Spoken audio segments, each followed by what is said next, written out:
This video is brought to you by Letsynthesize Academy, the #1 place for practice-oriented courses for serious music producers. Yo, the Larson here, welcome to the newest Synthesize Sunday episode, and today I want to talk about how to be unique through this little unique beat that I made.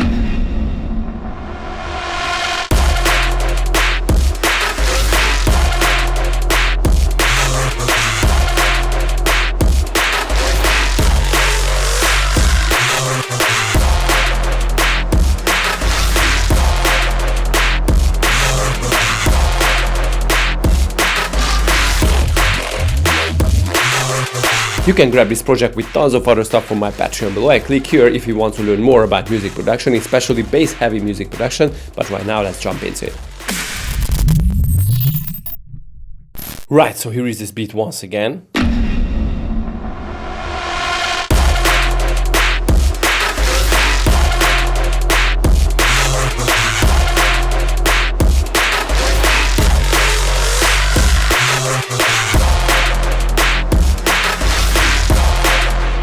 So what I wanted to have is a unique snare that sounds like this.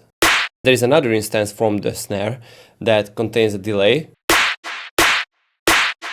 Calls and response with the delay and the dry snare. That sounds so cool. So we have the kick and an open hi-hat on top of it. And this auto pen is such a cool device because it imitates amplitude modulation on top of the kick, like if it was crunched together. I mean, the kick and the hi-hat was crunched together, and this way the hi-hat was amplitude modulated by the kick. Because without that,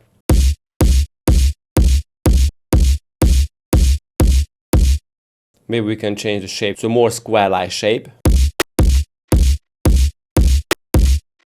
Yeah, it's better, it's crunchy. And we have the shuffle. And this way, I think the drums are quite unique. And then I wanted to add some lasers.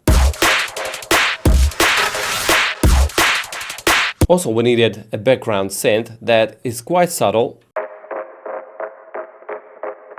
Some risers. And some chord hit. And some cinematic stuff. You know, harmonic stuff. By the way, I have these cinematic things from the Tesseract beats, you can check it here. So altogether the drums and the effects sound really great.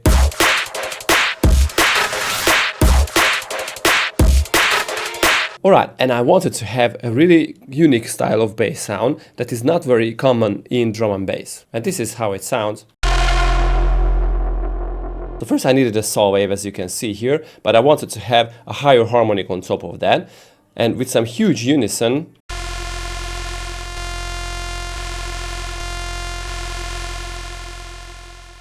you can hear that the chaos is inside of the synth. Now I wanted to filter it to have a fade out sound. But this sounds very bad on itself. And before we start processing it, we need a sub.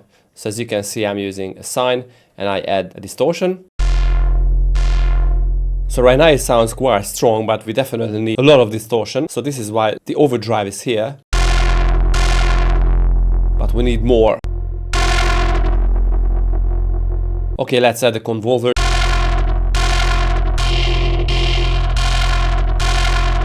So this adds some nice color to the sound. Then it is important to chop off the lows only in group 1, so the main hit, so not from the sub, because it goes to lane 3, as you can see. Another bunch of distortion.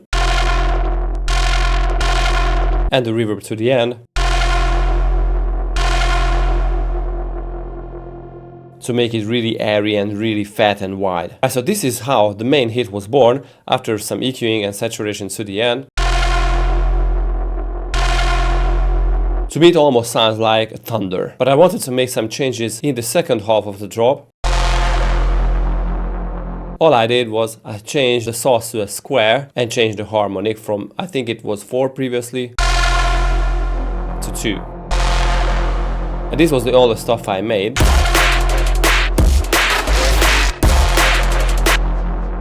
Yo, if you didn't know, I have a really cool noisier style neuro drum bass masterclass.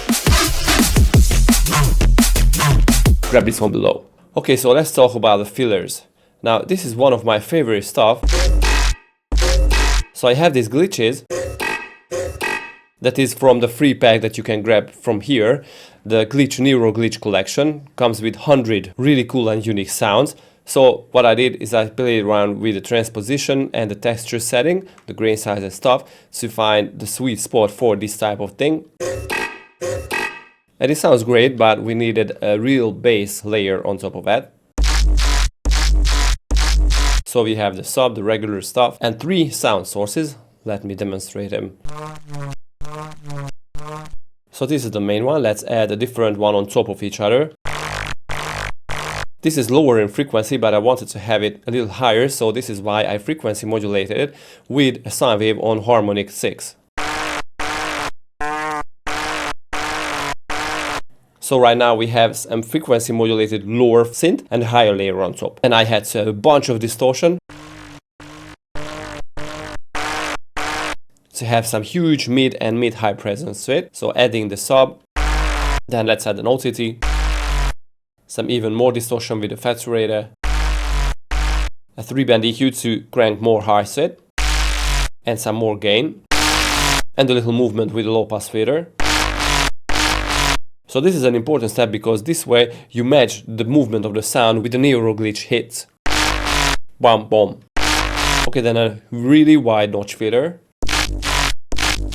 This emphasizes even more that movement that you had to really match with the Neuro Glitch hits. And some final EQ. Okay, and all together with the sub, we need some distortion, a 3-band EQ and a limiter. And all together with the Neuro Glitch hit, such a cool sound. Okay, so I have this Flanger Reese that I really love here. That is very simple, by the way, because it's basically just a detuned saw wave with unison voices. I have this wavetable that is not even that important.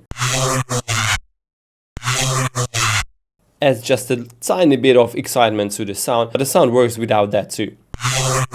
Anyway, so just focus on the detuned saw, and the separate sub, as you can see, goes to lane 2. So we need some distortion, notch filter, and the flanger that really gives the taste of the sound,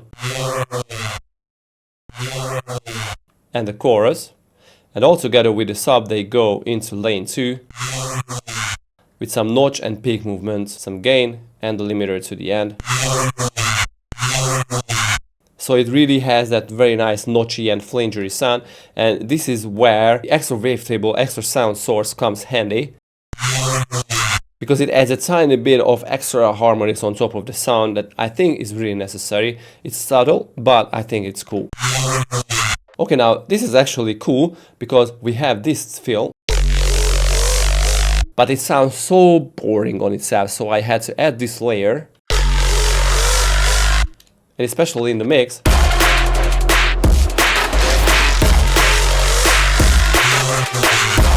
so we have this wavetable, frequency modulated with this sine wave on harmonic 3, and this LFO moves the harmonic, so it gives a really cool extra harmonic movement. Obviously we need the sub, like always, and the grain noise. As you can see, I'm using Meadow Rash sample with some high pass filtering and distortion going to the master. So this noise is on top of everything, and obviously the sine. Okay, so let's start with lane 2 because we are crunching the sub and this whatever synth together. And let's add some mid presence, mid interest to the sound with the formant filter. This is what really makes the sound. With some NASCO stuff with the UPP with lots of distortion and OTTs. As you can see, we have 1 OTT, 2 OTT, a slice EQ, just chopping off the lows, gain, a saturator, another gain, and a transient shaper that basically adds a little even more crunch to it, and another OTT, and the gain to the end. So right now the synth, the sub, and the noise on top of each other, and the noise on top just gets together, but we needed some extra touch on the main hit. That is basically just a frequency shifter on -500 Hz. Yeah, so as I said, this is cool, but we definitely needed something that adds the side interest to it. By the way, I talk about this technique a little further in this video that I learned from Noisia. Basically, all I did, I changed a few stuff here, some extra sine waves, but the main interest in the sound is this snap heap with lots of extra voices using 3 instances of ensembles, as you can see here. Obviously, with some comp filters at the end of the chain, extra flanger and some frequency shifter, you know, to shape the sound further. But basically the starting point was the previous bass, adding a lot more voices, comp filters, and a little touch on the main synth here and there. So with this we are focusing more on the mid and the mid highs with lots of stereo width on top of the main bass. And it sounds really good in the mix.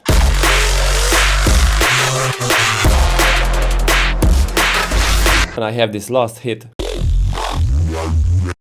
that I don't really like because the erosion is just so obvious on top of the sound.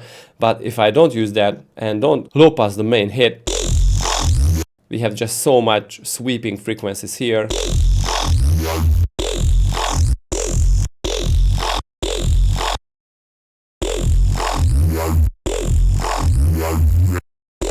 So I thought it was a lot simpler if I just, you know, delete the notches and low pass the highs and replace it with an erosion.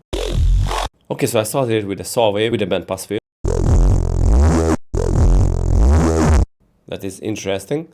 So I had to use a different sine wave that frequency modulates the main saw. And another wavetable that goes out to lane 2. To lane 1, but I use this wavetable, the vowel ones, that frequency modulates this wavetable and the main saw.